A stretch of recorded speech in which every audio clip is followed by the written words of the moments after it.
All About Beer receives underwriting support from Common Roots Brewing Company.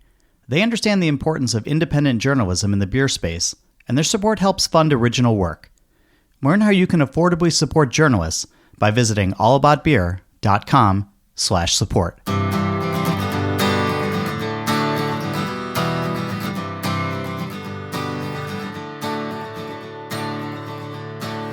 Welcome to Drink Beer, Think Beer, the podcast that gets to the bottom of every pint. I'm John Holl, and in a moment, you're going to hear a great panel discussion of where art and beer intersect. It's moderated by Sauter, with a great group of brewers that was recorded earlier this spring at Little Beer 5 in Duluth, Georgia. But first, I'm going to invite you to keep up with the events and more that we have going on our social media. We're at All About Beer across the major platforms. And if you have comments, guest suggestions, or just want to reach out, you can always email me at johnholl, that's JOHNHOLL, at allaboutbeer.com. Also, we're supported by you. Head to allaboutbeer.com/support and learn how just a few bucks can have a huge impact in supporting original journalism in the beer space. On that note, thanks to this episode's sponsors. Today's episode is brought to you by Stomp Stickers. Stomp makes it easy for breweries to stock up on the essential packaging and promotional supplies all in one place. From beer labels and keg collars to coasters, beer boxes, and more, they've got you covered. Plus, every product is backed by their 100% satisfaction guarantee, and their full-time support squad is ready to help anytime. Visit stompstickers.com and use code THINKBEER for 15% off of your first order. If you're running a brewery, owner or operator, Beer 30 by The Fifth Ingredient is the ultimate command center. The most powerful brewery management software on the market, Beer 30 handles the entire brewing workflow, from recipe development to production. Once your beer is brewed and ready, it seamlessly manages your inventory and streamlines your brewery's sales and distribution, all in the same easy-to-use platform. Beer 30 lets you get back to the beer and to the people that made you fall in love with this industry in the first place. And no other brewery management software gives you the ability to truly master your business and get the insights that you need to thrive in an increasingly competitive industry. Visit thefifthingredient.com/allaboutbeer today to learn more and receive 3 free months of Beer 30. There's not a lot new that I can say about Little Beer, the festival hosted by Goodwin Brewing. Great beers and people in a beautiful setting. It's also a chance for some educational seminars, and All About Beer is proud to be a part of that. During the festival, Sauter, the co-host of the All About Beer podcast and creator of Pints and Panels, held a lively discussion on the intersection of beer and art. She was joined by Eric Tennant, the founder and head brewer at Benchtop Brewing, Brendon Boudwin, co-founder at Carbon Copy in Philly, Harrison Fahrer, the co-owner and GM at Cellarest, and Mark Goodwin, who is the co-owner and director of fermentation at Cellarest Beer Project. Recorded live from the Town Green in Duluth, Georgia, here's their conversation. Let's talk labels. How does the process work with each of you? Where does it start? Is it beer first? Is it label first? Are you working with an agency? Are you working with other artists? Are you doing it all yourself? That's a very broad, I just asked you 50 questions. Yeah. And I remember all of them. Yeah, I know. If you need me to repeat myself, I'm happy to do that. How does, because labels are so important, aesthetic for, the inside the package obviously is the most important stuff, but what the customer sees with obviously their eyes, I love eyes, are, what the art is. And that there's so many things that can talk about, what you're trying to convey, all that stuff. So I guess my first question is, where does it start first? Is it beer first or label first? Initially, we, didn't kind of think about, on our labels, we've got a more template kind of focused approach, but in ways we can change them up and make them all unique. So we've got some panels on the side where there's some illustration, and before we weren't thinking so much about relating the panels specifically to the beer, but now that we're kind of expanding that, we do a Mexican style lager dry hop with Motueka, so we've got the environmental scene on the sides is actually like a national park in New Zealand. So now we kind of take that approach a little bit about like trying to relate the labels a little bit to the beer, but just kind of like focusing on the template and making sure that like it's identifiable and like you can clearly see that it's one of our beers. Cool. Yeah. How about you guys? What's going on over at Cellarest? Because I've noticed you guys have like different art on like, and how do you work with the same artists? Are you working with different artists? Are you working with the branding agency? How's that? What's that? We work with one artist named Wade Asa. And basically, I mean, it's beer first. So we try to like minimalize our labels, just kind of keep it about the product inside, and just not be overly wordy. And yeah, we'll send him the information about the beer, and he will come up with an image that kind of makes sense with what's in the can. The mixed culture is always really fun for him. I think he has more freedom there, more space. But yeah, I mean, and then we just put we list some of the ingredients, and it was for us because it's, everything's in wood. It's a different type of wood. We had to figure out a way that it wasn't hidden on the can. It was more in the front, so you're buying something that's aged in oak or in a foeder or whatever. We also don't distribute our cans, so it's all taproom. So these are all for in-house use. I have a follow-up. So has he ever drawn something and you're like, what the fuck is this? No. So yeah, I mean, yes and no. It's more like we don't usually make the same beer a lot. Okay. But for certain core brands, if it's not an image that I'm in love with, but it makes sense for another brand, I'm like, hey, let's put that into this category. Okay. He's usually really, I mean, there's been like once or twice that I'm like, let's change this. A couple of edits, yeah. But it's always like, that's perfect. So you give it's him weird. free reign for pretty much, you do the beer and he does the art. Yep. Yeah, exactly. And it's a really good and he's an artist. He's been around for a while. He had a bunch of art up in the River Arts District in the Marquee, which got destroyed during the hurricane. So this is some of his last. Our cans and bottles are like some of his last art. Oh wow, shit. So it's good to see. And he made our, the shirts that we have on are his art. Can they see these on the internet right you now? can On hear the how pretty they are. Hear the art. That's a dream for any artist to like find a place where they can be creative and you kind of let them have free reign. I like that's our buddy Brian in Asheville has a saying, put aces in their places. And so we've always tried to operate Cellarest under that idea. It's like, well, Wade, you're really good at art. Mark is really talented at making beer. Let's just put aces in their places. And we try to give Wade, free reign and, that constructive freedom creative freedom rather, just to make a label that he thinks suits the beer. That's awesome. And we love Wade. Yeah. He's the best. He's nice. He's a good boy. Eric, your cans are very different, and do you use different artists, or are you using one branding company? What's the plan with Benchtop? So we have a variety of artists.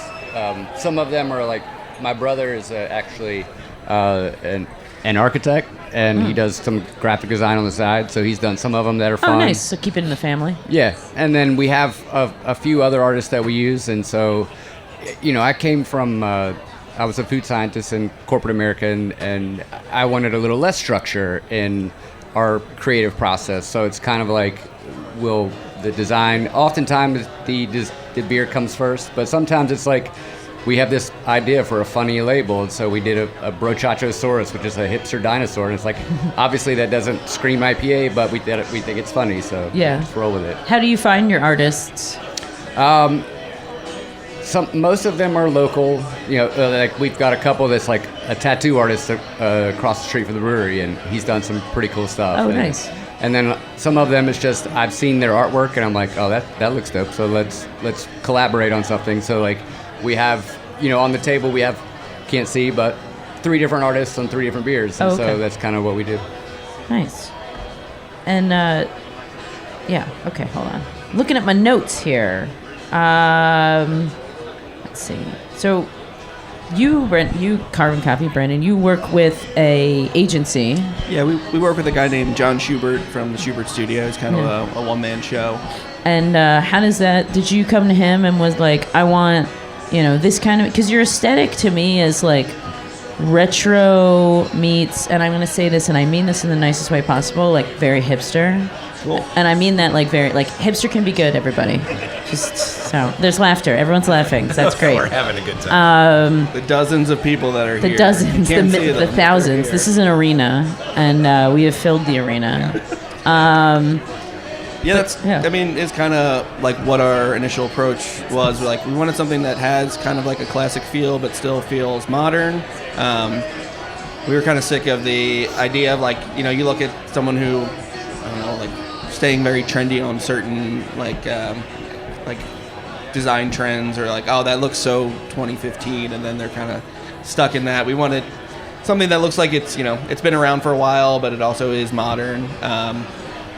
We really liked John Schubert's style. Like, he does a lot of stippling, so like does a great job with like providing like texture to the pictures. And it was a fun, kind of long process. We talked about all the things we like and what we didn't like, and how we wanted kind of that template approach. And here's who we think are doing things great, and here's the stuff we want to avoid.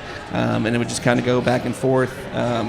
For I think about a year before we like really settled on. So how everything. how many things did he show you before you were like, you nailed it? I mean, if it was a year. Yeah, it was. We're like, I mean, he gets some pretty big clients, and we're pretty small fish. So he would just send like pages of like, okay, well, we knew we wanted to kind of have like a big cat as like part of like the iconography, and almost like a mascot kind of situation. And he would draw different big cats, and we're like, okay, like little sketches, and we're like, okay, that one. Or if you're doing the typography, like, oh, I like the way that this E, like, this thing that this E doesn't connect, like, can you translate that to this font? And just back and forth a lot with that. And he just really got what we were going for, and figuring out like colors and how to like match certain colors. And your cans are super consistent. Was that like, why do you think consistency is important on a beer label? Well, it's funny because we also don't really like sell much beer out in beer stores, but if we ever got to that point, I thought it was like important to like have a beer that regardless of what the beer is, you're like, oh, I know that's a Carbon Copy beer. Like, it has that same structure, and it's easily identifiable. And if people haven't had your beer, they don't know what it tastes like. And when you have like a nice approach to branding, and it looks nice, like, you already are one step ahead. People kind of give you a little bit more credibility, or willing to take a risk on your beer that they haven't had, because it looks professional and looks good. I have a question for all of you, and we'll go down the line. What do you think makes good label art, and why? I mean, that's a very broad question, but like, when you see a label that you're like, and I'll ask later about like specific people that you're like, hell yeah, they do it right. Like, what do you think makes good label art? Like, what's important? What are the takeaways? That is a very broad question. Super broad question. I can wing it if you're. Yeah. Yeah. Why don't you riff on this for a bit? Harrison, We'll circle back. Yeah. I'm just gonna make this one up as I go along, but It's fine. We're all doing that right now. I do equate it a little bit to the same logic of like social media. There's a lot of art out there. There's a lot of beer. If you're at a bottle shop, a lot of stuff to see. So it's that art. What is going to stop somebody in their doom scrolling, in their looking at a merchandiser that's full of beer? What's going to be eye-catching? What's going to make people kind of scratch their head and be like, oh, I don't recognize art like that. That's new. And I think Wade does a really good job of that. He has this kind of like ethereal, like Appalachian folk style of art, but it's still very like minimalistic and colorful. And he uses like a lot of good like negative space in his art sometimes, and it's almost more eye-catching as opposed to just making like the loudest, most colorful thing. And it just works for, I think, Mark's old world style brewing with like new technology. Wade has kind of a similar vibe with his art. It's kind He does a lot of like encaustic prints, which I wish he was here. He could talk more about that. I'm gonna follow him on Instagram. Yeah, he's a fascinating dude, and not a lot of people know what encaustic is or that process, and is pretty involved. So again, he's kind of like-minded that way, and I think his art the art has to reflect what's inside the can. Anyone else want to go next? Yeah, I mean, I think generally it's nice to have things that are unique, right? And that are eye-catching in some way. And sometimes it can be consistent with the brand, but sometimes it's just like, there's a lot of beers in retail, and so people walk by and like, what catches their eye? So we started out and we did a lot of like where we were just changing the color of our rooster logo, and that was clean and simple, but a lot of times people would be window shopping. They're kind of like, oh, I've seen that, I've had that beer before, because it's just a different colored rooster or whatever. And so we started trying to be, a little bit more eye-catching in the artwork. And so I think, but it's also at the same time, like, we're trying to do stuff that we think is funny. And so, like, not take it too seriously. Em, can I ask a question? Oh, yeah, sure. Yeah. Who among us hasn't bought like a bottle of wine or a beer just based on the art?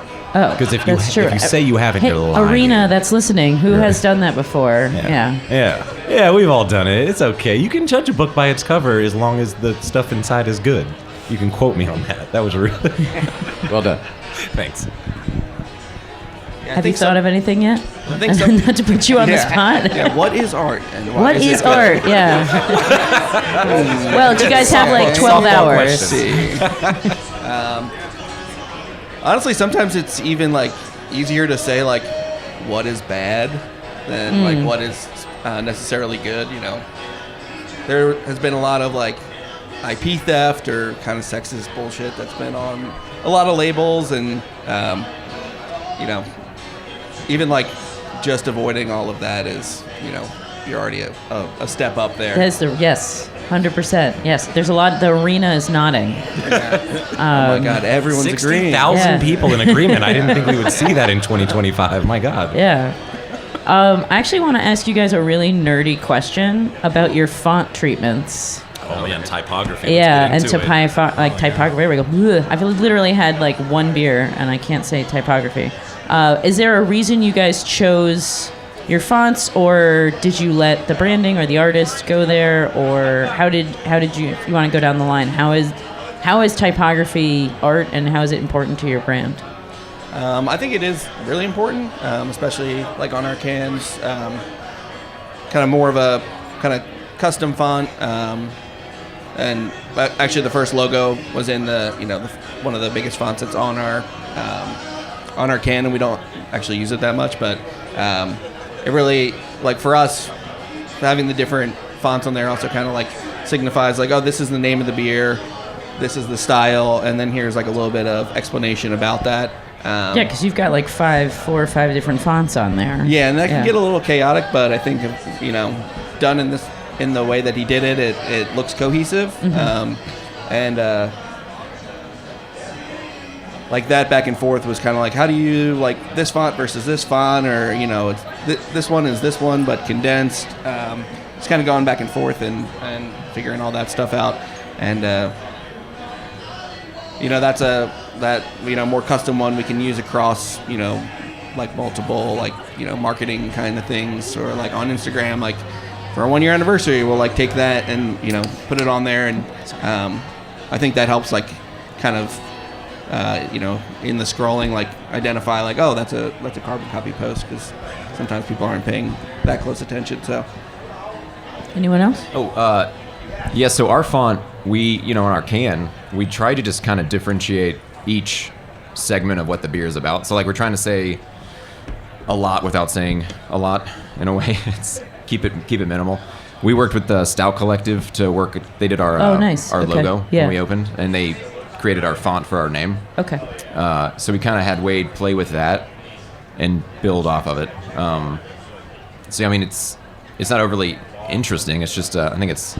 It feels so Cellarest looks like it's like handwritten. Yeah. And that kind of gives it that artistic vibe. Yeah, and then it is, and then it kind of like keeping the name of the beer, the brand, and how it was aged. Mm-hmm. Keep those 3 separate, and then that was pretty much it. I mean, it's not overly complex. It's got kind of like an organic feel to it. And when we were starting out, I remember Mark doing the wood fermentation. There was a lot of talk about like, what's our logo going to be? And that, of course, played into the typography.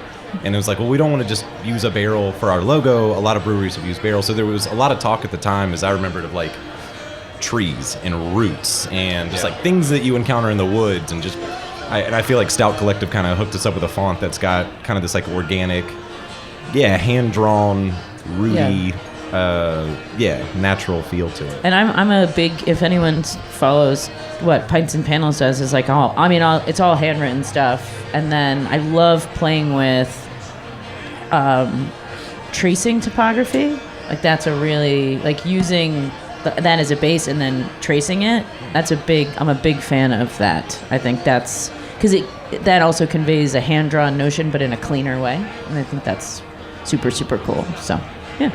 And what about Benchtop? So, like, we're kind of started as like a scientifically based brewery. So, like, our original logo, it's like a little more rigid, and I don't know the names of the fonts. I just basically tell people what's inspiring me and what direction we want to go in. So, you start with that, but then we have some beers where we're like, well, we don't want this beer to be like our Crispy Whip, where we're like focusing on the foam, and we want something that's a little softer, or if we have a beer that's a little more sharp or a little more bitter, we want that to be a little more rigid and just kind of, and then they would just kind of show us a few, and we'd see what sticks for us.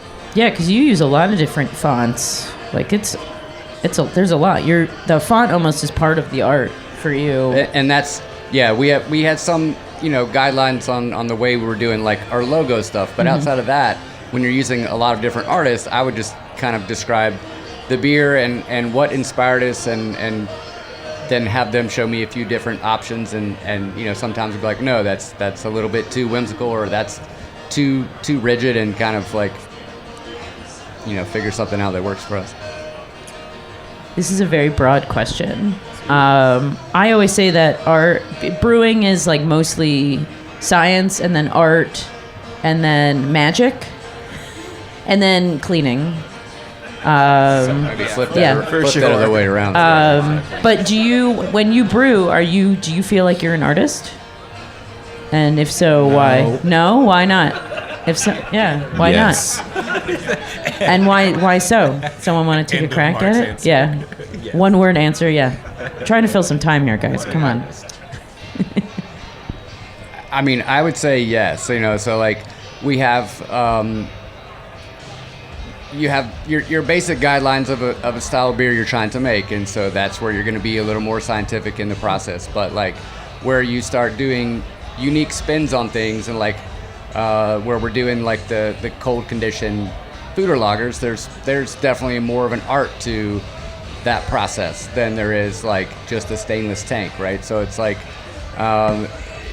especially when you're trying to be innovative, you're not just like trying to make a beer exactly to a style guideline. We've done that like one time, I think, ever. It's always like we make a beer that we think is amazing, and then we figure out where it fits, or if it doesn't fit, we don't care. We're just basically like, this is good. Is it, it's good or it's not. So. Yeah, I would agree. Like I start with a style in mind. I don't know. We don't really brew I'm not a very scientific brewer. I've always been a pub brewer, so it's definitely more an artistic science in my mind, because we do all wood fermentation, so it's kind of like I list in my mind what I want to make. Like, do I want to do a German style or a Czech style or a Helles or whatever, like, and then I have to factor in at the end, like, what is the wood gonna do, how long is it gonna be in there, and you kind of like work backwards from that. But I do the same sciencey stuff that most brewers do, check pHs. I don't know, it's not very actionable data for me. It's just more, I just do it for fun. Do you feel like art, it's more like culinary than art? Or is cooking an art as well? Because it's a little, you're following a recipe. What is art? Yeah. What is art? Here it is again. Cooking is art, I would say, yes. Am I art? But yeah, am I art? Is this art? Is this art? Are we in art now? We're in the weeds now. Oh, all right. I mean, okay. I feel like it is like an expression of creativity, but I've never like drank a beer and was like, oh shit, this art is so good. It's just like, So like, I'm gonna chug this it's art like, so bad. where's the painter? Who painted this beer? You know, like I don't know. It's a fun creative expression, but I don't think of myself as an artist. An art, I don't okay. know. The guy that made the labels, that guy's an artist. Okay. A lot of people consider themselves artists, and then on your I got a lot to say about a lot of people, you know. yeah. I wanted. It's in the news recently. This isn't political. Thank God. The whole. Did you guys know about the Studio Ghibli thing that came out, where you make a face so you don't? So there's a ChatGPT. You can Studio Ghibli yourself, and it looks just like Hayao Miyazaki, and it made me die inside because AI is terrible. Do you guys have any thoughts about the future of art and AI, and do you worry about that with... I said this wasn't going to be 60 minutes, but now I'm hitting you with the heavy stuff. Do you think that brewing could be kind of in 10 years, will a robot brew a really good beer? And is that something that concerns you? I mean, I know some brewers that have actually just generated recipes with Yeah. ChatGPT, and mostly just messing around. They think it's funny, but at the end, I still feel like there's the integrity of the artistic process, and you're completely shortcutting that and being lazy with the AI thing. I hope that that's not the direction that it goes in, but I think that would be corny as shit, honestly. It's me and Kyle, my business partner, we worked our ass off learning how to brew, building out a spot, going into crippling debt so I can waste a bunch of water on an AI program to do the thing that I like to do, or put somebody else out of a job. It's fucking stupid. I mean, Oh yeah, there's a question from the arena. Sorry. Maybe AI could potentially help with business processes in terms of being a scheduling assistant, helping you guys with your schedule and stuff. There's a both sides question. So Yeah, I didn't get into brewing to make schedules. That's the shit Yeah. that I don't want to do. So AI can But, be good for scheduling and whatnot, is what the arena is saying, because there's 60,000 people here. Yeah. But yeah, no, it writes a hell of a letter of recommendation. I'm telling you. But I don't want it drawing pints and panels. Yeah, but you're also an artist, and I think to Brendan's point, right? It's Yeah. what a waste of your talents if you're outsourcing AI. I'm glad we're talking about it, though. I feel like AI does have a place as a tool. Mm-hmm. You're also, as a small business owner, I've sometimes felt like my hand is a little forced, because then you're also at the mercy of the algorithm, right? So let's take Instagram for an example. You can make a post about a really thoughtfully crafted beer that Mark has made, and we've got a local artist doing the labels, and I can write a silly little post that I wrote myself, and sometimes those jokes land and sometimes they don't, but I didn't use ChatGPT to write it.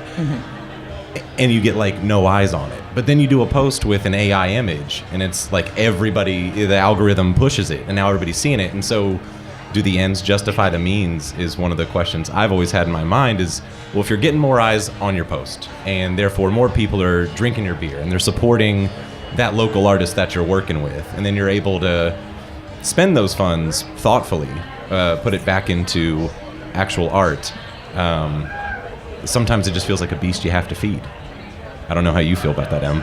I mean, it's weird. I find if we're going to talk about the algorithm, because I guess social media can also be art, and breweries have to know how to do that. I find when you upset people, that's when you get eyes on it. If you poke the bear. So I did a Guinness Blends, because there was a guy who owns a cidery who was like, hey, I need to teach people what a snake bite is. Can you make a post about it? So I did a Guinness Blends, and I included the Gonster, which is Guinness and Monster Energy Nitro. That's a thing? That's a thing. It's a real thing. What have we done to ourselves? It's a blend, And then I also put that you don't call it. It's not a black and tan. Do not call it a black and tan. There it is. It's called a half and half. A black and tan is very offensive for the Irish people. It's about the British paramilitary in the 1920s, quashing their independence of Northern Ireland. So it's a half and half. And the amount of people on the internet who wanted to fight about that made 700,000 people see it.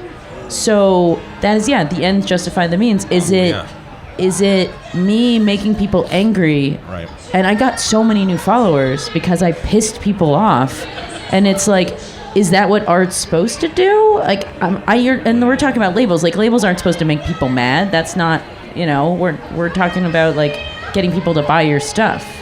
But it's so interesting how, like, when I poke and I like try to teach people who don't want to learn, that's when most people repost it and they're like, look at this garbage. And you're like, no, I'm just trying to teach you about Guinness blends, right. Well, including the Gonster, which, drink it or not, I don't care, I'd go for one right now. Can we get a couple Gonsters up here? Just hankering. Does anyone have any other thoughts about AI or like? So many. I mean, but we only could had 37 minutes, right? So AI could never really take over brewing in my mind. So like there's plenty of breweries out there that are like you're already sitting behind a desk, like the large guys, like I'm not gonna name them, but like you sit behind a desk, you push buttons. That's engineering, I always say, and food You're not science. actually physically making the beer. So like a computer's already doing that. Mm-hmm. Like that job could very likely be replaced with AI. But like pub brewers, people that are, boots on the ground making the beer, like that's the art. Yeah, that is art. But there's still always art in recipe creation. It's basically just like creating recipes and cleaning up stuff. That's the life of a brewer. And magic. I think you guys and magicians. I think the fact that you guys can or you're musicians who are artists. That's what I think as well, because you get so in such like music notes, aka ingredients, and you blend them together and you create this. Like, I couldn't do that, and I think that's really amazing. And I'm always that's beautiful. It's beautiful, yeah. We're having a moment here, everybody. Yeah. I love it. Are there any labels that you guys admire that you're like, damn, I wish I thought of that, or you bought it because you're like, I gotta drink that because that's sick, or? I'm not blowing smoke. I really love Carbon Copy's art. I mean, all of your stuff. Gorgeous. The reason that we're all up here right now is because I used the Google, and because there's a lot of brewery, like, to be honest, I don't want to sound like I've never heard of your breweries until right now. I'm sorry. Like, there's so many. This interview is over. Oh God. And so I just spent like a while Googling everyone who was here at Little Beers, and yours the stuff. I was like, I want to talk to these people. Like, I want to know more because of your labels. I don't know what your beer tastes. Now I know what your beer tastes like, and it's very good. But your art spoke to me, and I wanted to ask you guys questions about it. And like, are there other breweries out there that you're like, dang, that's some good stuff? We're huge fans of Half Acre and think that their cans are awesome. They've done such a good job of like, the different illustrations and icons that they do, and even if it's not like, their stuff isn't solely like a template, but when you see it in the store, you're like, that's a Half Acre beer. Yeah. And I think they do such a great job with that. Anyone else have some? I can ask another question and then you can come back to it. I mean, the labels from Resident Culture have always been ones that I've enjoyed a lot, just because they always seem very like fun and very different and creative, and that's definitely something that catches your eye. So I've always appreciated them. What do you? I mean, I'm kind of poking the bear a little here, but like a lot of it doesn't seem like a lot of breweries are doing this now. But what do you guys think of like intellectual property theft? When I drew a really good comic about like what is a label now, and it's like bright colors. Kermit the Frog is there for some reason. It doesn't tell you anything about the beer, and you're like, what is this? And I find like that's a lot of branding nowadays. Do you guys have any thoughts on like IP theft? Because like it definitely gets people. There's a couple breweries in my state in Connecticut that do it, and the beer sells really, really well because of it. I mean, I think that if that's your sole like artistic approach is making money off someone else's creativity, then that's kind of lame. But I also think like we do some stuff where it's like, you know, it's inspired by it, so it's recognizable as that, but it's not like blatantly ripping off their artwork. There's homage, and there's IP theft, and there are two different things, according to the Supreme Court. So, in my head, it kind of goes back to the AI conversation of like, tap into your own creativity, whatever that looks like, because that's ultimately what's going to give your beer, your can art, your small brewery a voice. I see both sides. I mean, I also know how hard it is as a small business to get your name out there. And again, I really see both sides. That brand recognition that you're trying to create, if you tap into that IP theft, people are like, oh, I recognize that, but wait a minute. Yeah. It's not that logo, it's something else. And again, it's like, this is going to sound terrible, but it's like I almost care less about how you're making that money, if that's what you need, but how you spend it. So again, I go back to do the ends justify the means. Okay, so you do a little IP theft, but then are you supporting local artists and doing more good for your community because your small business is now not going out of business? We don't do that, but we're also very fortunate to have a great local artist, and we're a pretty simple operation, but I see both sides. Our name, Carbon Copy, actually one of the reasons for that is like, we always say it's kind of a tongue-in-cheek reminder to do our own thing. A lot of breweries pop up and kind of do whatever's trendy or kind of get in for the wrong reasons. And same thing kind of with, IP theft. It's like, you worked hard to make your own thing just to steal somebody else's thing. It just is kind of lazy and lame, in my opinion. But shots fired by Brendon. Yeah. I mean, sometimes millions of dollars go into that brand. So you're like, Yeah. I didn't have to spend millions of dollars on it, but I don't know. I guess the last question is like any takeaways from like our conversation today. Like, is there anything you guys like want people to know about your brand, or anything else you want to shout out? Is there anything you have coming up that you're like, hey, what about this? Not necessarily art related, but I got one just shooting from the hip, and it really centers on Asheville. Since we have this platform, a lot of artists in Asheville are struggling because after Helene, now we're dealing with wildfires. And just to get a message out there to anybody that's listening, Asheville's open, and we would love people to come visit because you're going to support, hopefully, our small business and the plethora of other small businesses and local artists that really need you. And that's a big part of why we're a beer project, is that last little word. The project is trying to be a part of the community, not just existing in it, not just being on a corner in Haywood. So, we're going to talk about supporting local artists. Get boots on the ground. Go do it. Anything else, guys? I mean, like you said, our approach is a little bit, there's a lot of different artists that contribute to our picture of our brand, outside the logo, but all of the artwork. So, we're always looking for new ones to do fun things for our labels. So, we definitely appreciate if there's any artists that want to make a beer label that see our brand and think there's something that's fun that they can do, like we'll talk about it. So. I wish more breweries did that. I wish more breweries were like, because a lot of breweries will do like, oh, we're doing an art contest, but we own your art. And it's like, do not do that. Yeah. Let artists keep their stuff. But that's really good that you're like, hey, if you're an artist and you're listening right now, it doesn't hurt to approach, breweries that have art like that, and they, and it's fun. I don't actually do that many labels, to be honest. But they're really, really fun to do. So, anything else, Brandon? I would just say support artists. They put a lot of time and effort into what they do, and it's kind of hard for, I think, most people to quantify that work and skill level and, what that time is worth. And as AI progresses, it's just going to get easier and easier to generate images and, and as the industry gets tougher and tougher, people are going to have less money to pay artists, but I think that should be like a focus, especially for small businesses. You should support other people. Cool. Also, can I just say, I went to school for photography, and I'm a very visual learner. And before we have to hop off air, I told you before this that I'm so appreciative of your art and your work.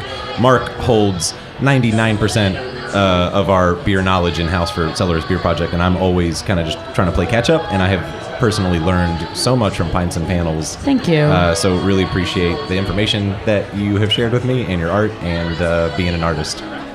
Well, I'm glad that you were on the panel today. Nice. I'm joking. All right, That's not you why win you're all the here. panel. That's not why you're all here. Win the panel. That's not why you're all here.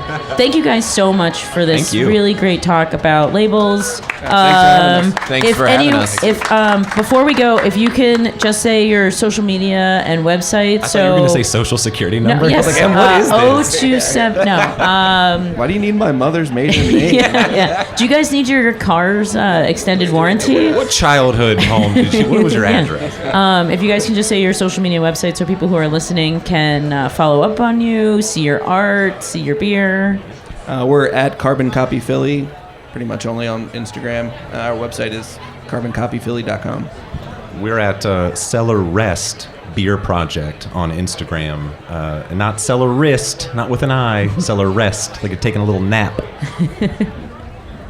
We are at Benchtop Brewing, and then we have a second Richmond location that's at Benchtop Brewing _RVA.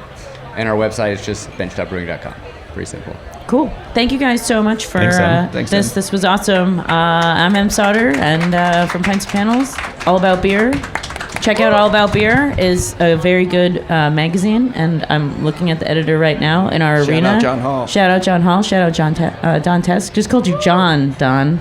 I literally had a beer and a half. This is embarrassing. You're John now. You're John now. John Tess. All right. Cheers, everyone. See ya. Cheers.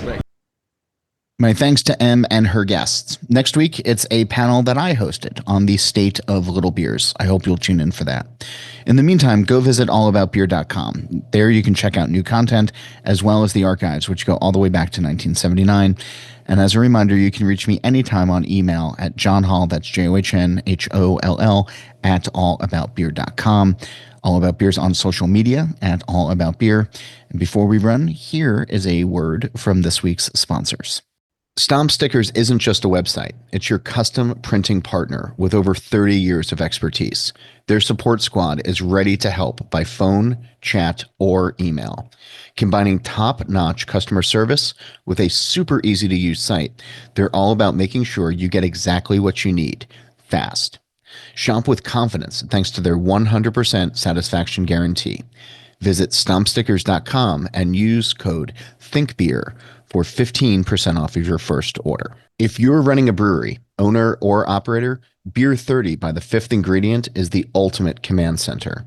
The most powerful brewery management software on the market, Beer 30 handles the entire brewing workflow from recipe development to production.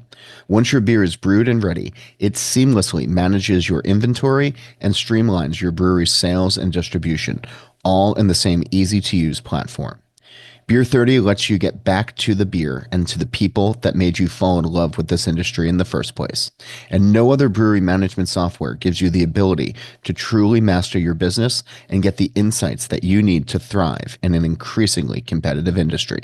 Visit thefifthingredient.com/allaboutbeer today to learn more and receive 3 free months of Beer 30. Don't forget about that All About Beer podcast channel. You can listen to M's show that she co-hosts with Dom Tess, or the Brewer to Brewer podcast. Search and subscribe All About Beer on your podcast platform of choice. Steal This Beer has new episodes every Monday. The BYO Nano podcast comes out on the 15th of every month. And as for this show, Nate Weber does the music, Jeff Quinn designed our logo, and I'm John Holl. New episodes release every Wednesday, and that's when I'll be back again to drink beer and to think beer.